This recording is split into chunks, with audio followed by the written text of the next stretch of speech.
You should see this mountain man riding this donkey. I'll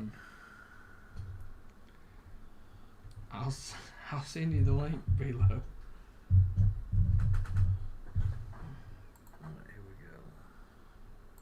The no dimple golf ball. Playoffs? Don't talk about playoffs. Cannot play with them, cannot win with them, cannot coach with them, can't do it. I want winners. Hello? You play to win the game. But they are who we thought they were, and we let them off the hook. Come after me! I'm a man! I'm 40! That's all I got to say. It takes me one to puke. The train wreck of social media is now on the air. Here is your host. And welcome to the show again and again. I think we got adjustments made. We should have everything fixed on our end. And as you can see, no D-Swane. He is setting out tonight in protest of his contract dispute. As always, there's a baby born every day. And he likes to whine, and he needs cheese to go with his wine. He'll probably never hear that. So it wasn't a stump toe? He wanted everybody to believe it was a stump toe, but it's contract dispute. So he lied to me. He lies to everybody. And I called you my friend. I lied to myself by saying BB, he broke your heart, BB. He broke my I tried heart. to tell you. But He can bat them blue eyes at you. He has blue eyes? I thought they were brown. No, he's full of it to be brown, but I think they're actually blue. What's up, Mars? Randall, yes, sir. tell us what we can look forward to this weekend on the Teletube. Well, we got something called SEC football. Sorry for blowing your speakers out. Yeah, busted my eardrum. But I am super excited. You know, and strangely, I did end up with a couple of games I'm going to go to this year. But for me, I'm excited to be at home and watch some teams that I haven't seen play in a long time.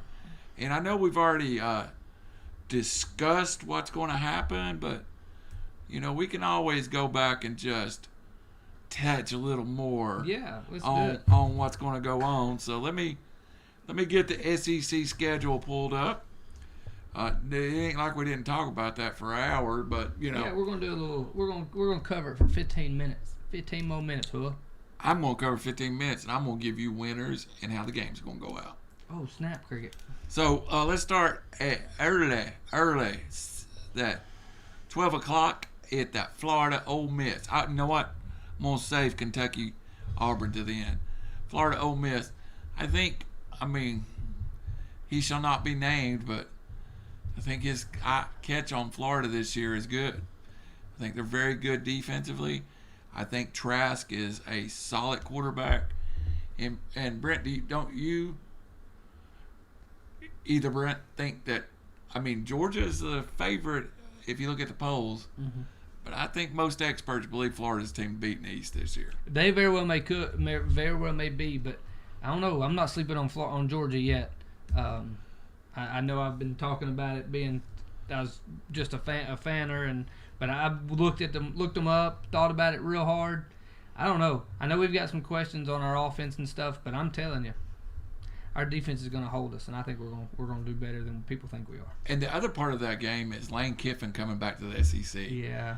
As a Tennessee fan, Bilo, what do you think about Lane Kiffin being back in the SEC? I was looking forward to it because I think Lane adds a whole different layer to the SEC that we needed for a while. In years past, you had Fulmer and Spurrier who would go at each other and trying to create a rival. You had Florida-Georgia fans hate each other, creating that rival. Ole Miss and Mississippi State hate each other.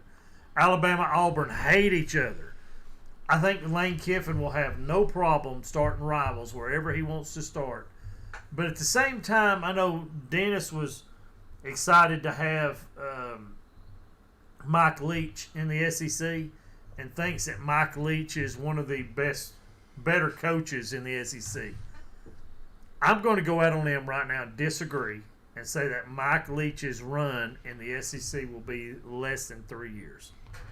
So it's I interesting. think he gets beat out after 3 years or less at Mississippi State, and they will find a replacement. I don't think he's. That could I happen don't too. think he's. Of course, they call him. He's kind of out there a little bit. He's a little different, and if he can keep up with SEC, great. Maybe he is. Maybe he's a genius. I don't see it because if you now, granted, he went to. Texas Did he Tech and win Washington the? State. Did he win Big Ten when he was at Texas Tech He won the Big 12 East title. East? That's it. No, he never won the conference. He won 2 conference division championships at Texas Tech and 1 at Washington State. All right, and still couldn't beat. How can you not win Pac-12? How long was he in the Pac-12? Oh, it was about 5 years. And you could not get in the Pac-12 championship game The only thing I'll say about or win it. I've been through that area one time, and Pullman, Washington, maybe be the most isolated place I've ever seen. I'm sure it is. It is bad. I mean, you can't get to Pullman. But at the same time, it's about you going and recruiting. Yeah. SEC, you're telling me that if he had a hard time recruiting in Washington, you really think he's going to have a better time recruiting against Ole Miss, against Alabama, against LSU, against Texas A&M, and against Missouri? He's going to have. You see what I'm saying? But he's he has not more that great avenues. of huh? He has more avenues Well, down here. he to may at have least more recruit. avenues. He may not get the 4 or 5 stars, but he's going to get the 3 stars that have potential. That really, if you set them in the right conference, right place, that can go out and do and perform, that will not ever see playing time at a Florida, at a Georgia, at an Alabama. He gets kids the strangest way I've ever seen. Well, That's how he got Gardner Minshew. You know, Minshew had played his career, I think at East. I think the story was he played out his whole career at East Carolina, and he was going to go to Alabama and be a backup.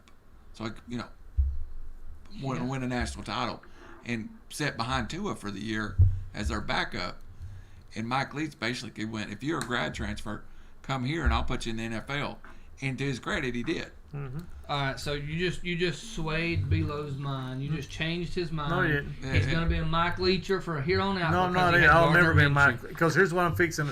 I want you to pull this up. You can Google it. I'm going to write it down right here. Whoever's got to go, not a Mike Leach fan, never will be. Write it down. September 24th, 2020. Belo is not a Mike Leach fan. So that led me to the next game. LSU and that team, very team, Mississippi State, Mike Leach. He's going to get beat. I think it could be a fun game, though. I think it could be something like a 35 to 28 game. Or we're underselling LSU, and I do feel like we've all undersold LSU. I think they're better than we think they are. Here's what I want you to do while we're on the Mike Leach subject. Who won Pac-12 while Mike Leach was Pac-12? Who won the Pac-12 conference? I'll have to go Google. If I Oregon. have my bud Raj here, he could tell us. Oregon State. And so he's right next door state-wise, and he could not recruit anybody out of Oregon? Well, the reason Oregon got so many recruits is they wanted to play under Nike ownership. Mike Leach couldn't recruit away from that? No. Well, You have what's he going to do at 290, Mississippi State? who cares? When How you you have, going to pull athletes away from Alabama? like I just told you, the high 2 stars, the 3 stars that are gonna be bench players Was behind. that Thunder? Yeah, it was. That was Or was Thunder. that somebody beating on the door? It's It's Thunder. And That's it's somebody Thunder. beating on the door. You think it was? Let's pause it, Will. Who wants to check? It was Thunder. I'll go check. I'll be right back. Y'all continue on the main clip. That wasn't Thunder. I know better. It was Thunder. That's somebody beating on the door. I bet you $3. If you don't recognize them, don't open it all you the got a way up. peephole? That's why I need to want to check it. Yeah, go check it. Let me check it, Randall, and you carry on with SEC. And I'll Okay, check we'll it. go. Hey, Randall's back on the Randall Dating Show. You got your thing? Hey, I get it, too. I'll be all right. so we'll wait on the Mike Leach and come back to.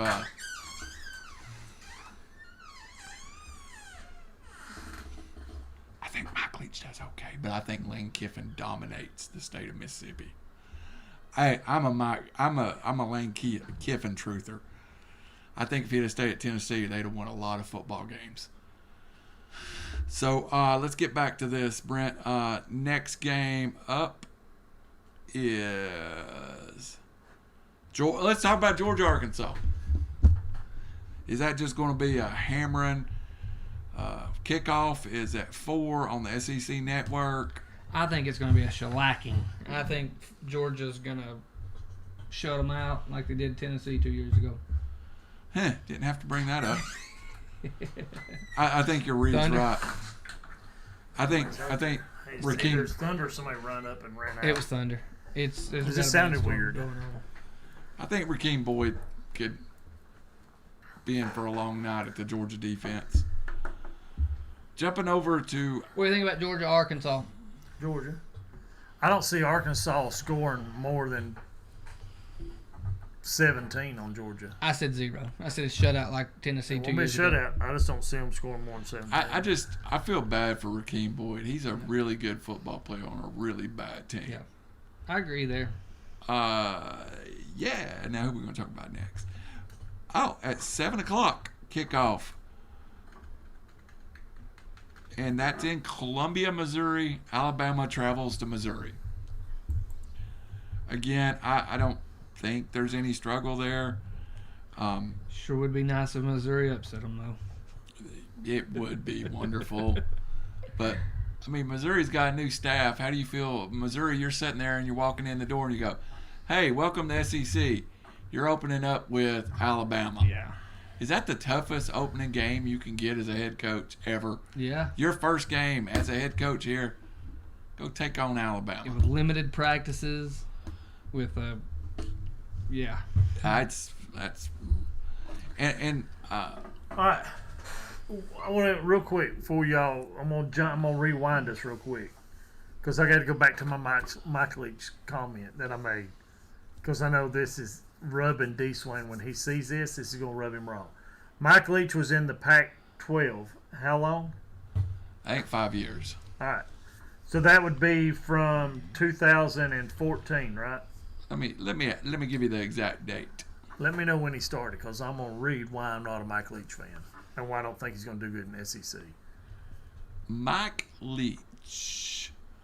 Ladies and gentlemen, if you don't lose Wikipedia at least 3 times a day, your life is just missing something. I'm missing something then. You don't Wikipedia? Oh, that Wikipedia. Oh man, if it wasn't for Wikipedia, he was there 7 years. When did he start? 12 to 19. Good. All right. 2012, Stanford Cardinals and UCLA played for the Pac-12 Conference Championship. Stanford won. 2013, Stanford played against Arizona State. Stanford won. Pretty good quarterback on those Stanford teams. Andrew Yeah, Luck. and they had that Toby Gerhart too. Which is weird because he's already out of the NFL. I know, it don't seem like it's possible. No. And Toby Gerhart. Come on now. 2014, Oregon Ducks, Arizona Wildcats played. Oregon won. You had LeGarrette Blunt then. Come on now. 2015, Stanford and the Trojans. Stanford won. 2016, Washington Huskies and Colorado Buffaloes. Washington Huskies won. 2017, Stanford and the USC Trojans. USC Trojans won. 2018, Washington Huskies, Utah Utes. Washington Huskies won. 2019, Oregon Ducks and Utah Utes. Oregon won. None of Mike Leach's teams were even in winners of the division during that time. If that is correct. Who did he coach for? Washington State. Oh, okay. Check 18 again. 18 says Huskies and Utes. See, I thought he was a Washington's coach. Not a No, Washington that's State. Chris Peterson was Washington Huskies. It says here in his official Wikipedia that should have been Washington State. And who won it? Washington. Washington. That ain't right then. Yeah, go ahead. Results by year, 2011. Let's see. All right, here we go. Appearances. Results by team. Stanford, 4 appearances, won 3, lost 1. Runner-up in 2017. Oregon, won 3, lost 0. Washington, 2, lost 0. USC, 1-1. UCLA, 0-2. Utah 0-2, Arizona 0-1, Arizona State 0-1, and Colorado 0-1. So I looked at it, and That's what's weird because Washington State. they ended up, I think it's a tie. Leach recruited grad transfer Gardner Minshew in 18 at quarterback. And in the time in 18, it paid big dividends. Well, the Cougs won a record-tying 10 games for the first time they had in many years since the Rose Bowl in 2002. They surged as high as 7th in the bowl and went on to win the Apple Cup with a chance to clinch the Big 12 North title and a shot at the Rose Bowl. Losing to Washington 20-15, the rival in the snow, so evidently Washington and Washington State ended up tying for the Pac-12 North title, so they went ahead and claimed one at both places. I got you. All right. Now, he never won. Let's see. He got Texas State. Let's see. So he never won a division, right? Did I read that right? According to this, he won the Big Texas Tech. Yeah, now he's at Texas Tech. Okay, Texas Tech. He tied in Texas Tech Big 12 Conference. 2000, he was 7-6 overall, Conference 3-5. 2001, Conference 4-4. 2002, Conference 5-3. 2003, Conference 4-4. 2004, Conference 5-3. 2005, Conference 6-2. 2006, 4-4. 2007, 4-4. 2008, 7-1. And 2009, 5-3. Those are his conference records. Now, Washington State, first year at Washington State went 1-8 in the conference. Second year went 4-5 in the conference. Third year went 2-7 in the conference. First 3 years he had a losing record in his conference. All right, fourth year, 6-3. Fifth year, 7-2. 8th year, 6-3. Ninth year, 7-2. 2019, 3-6. That's why I don't think he's going to make it. If you can't dominate the Pac-12, now here's the thing: even if he took the best kids out of the state of Washington, and he couldn't beat Washington, what are you going to do against SEC powerhouses? I just don't think he's on that. I like him as far as some of his style. He's a little crazy on that side, but he might have been great at Tennessee or built something at Tennessee. I don't know, but I look at it this way. Tennessee went outside the SEC and picked up Butch Jones and Lane Kiffin. Kiffin had a pretty decent year his first year, but Butch Jones about destroyed. Did Butch Jones what was his best season with Tennessee? Dooley. That's what I was thinking of. Dooley. The year that he should have played in the SEC championship, when he had Josh Dobbs, Alvin Kamara, Josh Malone. They started the year 5-0, got to number 9. That was his best year. The year they beat Georgia. Yeah, they went to Texas A&M and played their hearts out, got beat, and came back, and Alabama destroyed them. And the game was That's the whole thing. Butch did not have them prepared right. They were just life champions. Mike Leach's team will be life champions. He's not even going to be the best. He won't be the best team in Mississippi. I'll agree with that part. I think Ole Miss is still going to have the run of the state. I really do. I think Ole Miss made a great hire in Lane Kiffin. If done nothing else, he will energize that base. Mike Leach just doesn't bring the fire Lane Kiffin does. I agree there. And that's just why it is. I see SEC. You're never going to knock off Nick Saban until Saban decides to retire. It's going to come down to, I think, Georgia, Florida, either one of those two coaches, and then Jeremy Pruitt. I still think Pruitt's a better coach than Kentucky's coach. Yeah.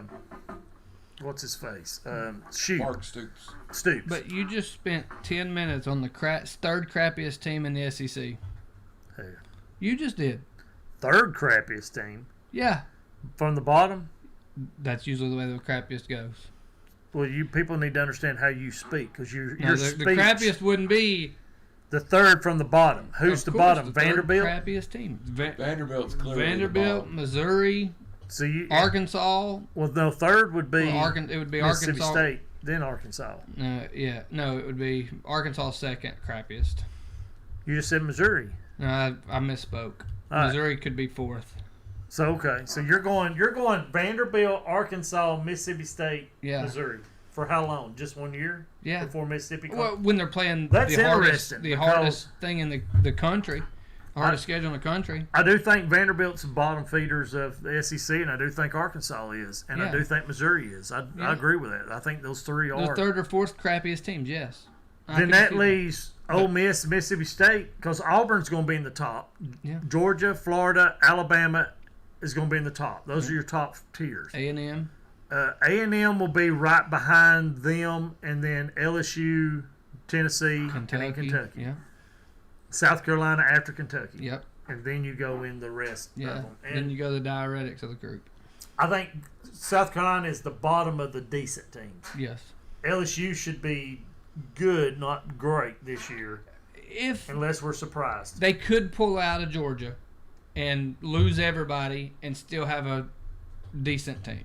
And I think Georgia could, even though we lost all of our offensive line, all of our offensive period, we still might hold it together. My problem with Georgia is in their skilled people on offense. Yeah. I really just don't.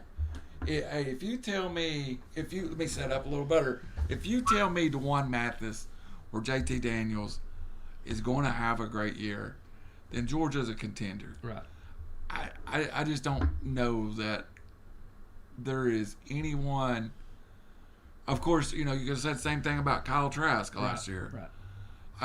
I just don't think there's that person there this year. No, we've got Robertson, the transfer from USC, George Pickens as a wide receiver, and then after that, it's oh no. And then on running back, we got Zamir White, got McIntosh, who played a little bit last year, some, but then we only have 3 tight ends. Period. Georgia's got talented football players. I just don't know if they're good enough. They could and they couldn't be. We'll see. Georgia is really in a unique team to me because Georgia is so talented but so young. Yeah. But, I said with when He called his name earlier. So. that what I said about Florida all year is like, this is a senior-heavy team. It's a lot of experience, and I think they're the team to beat. The same conversation could be about Georgia next year after the 20 season. Right. There's a ton of talent. They've played a year together. But I think for me, Georgia's got to go out and show me. Yeah. We got a new offensive coordinator. And that's Got a new the defensive third coordinator. offensive coordinator in 3 years, and no spring practice, and I don't know how good your quarterbacks is, but we're gonna find out. We're gonna find That's out. the beauty of it. We're gonna line up and find out fast enough. Saturday night. And that can be my preview. I think Georgia wins the football game, but I want to see Georgia come out and just walk the dog. Yeah, they're gonna on shut them Arkansas. out. I'm calling it now. They're shutting them out. And then, of course, Vanderbilt, Texas A&M. Everybody knows how I feel about Kellen Mond. I think he's the next combination of Kyler Murray type quarterback. Great athlete, can throw the football. I think they're going to be really good. But I'm kind of on a limb out on myself, but they ain't going to have any problem with Vandy. No. So 2 best games in the SEC this week, I think, are the closest matchups, closest point spreads, is the one I called an upset. I took Kentucky over Auburn. And even though, the game's at Jordan Hare, and maybe I just really wanted something different, but I think Kentucky and Auburn's a good football game. 7-point line. It definitely ain't walk the dog like the other games. You think Kentucky Auburn at noon? Yes. You think you're calling that the best game of the day? No, I think Tennessee South Carolina is better, but I think it's the best. I really want to see what Bo Nix does with a year behind him, some talent on the offense. Kentucky, I'm telling you, up front, Kentucky is loaded. But can their coach get them there? They played the majority of the year last year with a quarterback as wide receiver. They did a lot of Wildcat last year. Their Their quarterback was injured. amazing. Yeah, but he was. He That's was what the guy injured. that filled in for him was great too. And with the I was Wildcat. at the Georgia-Kentucky game, and that wide receiver playing quarterback He done pretty worried me to good. death. He done good. So you can see that biggest upset week 1. I think it's Kentucky beating Auburn. Week 1 upset. I can see that. You gonna agree with that? Yep. I'm gonna go with.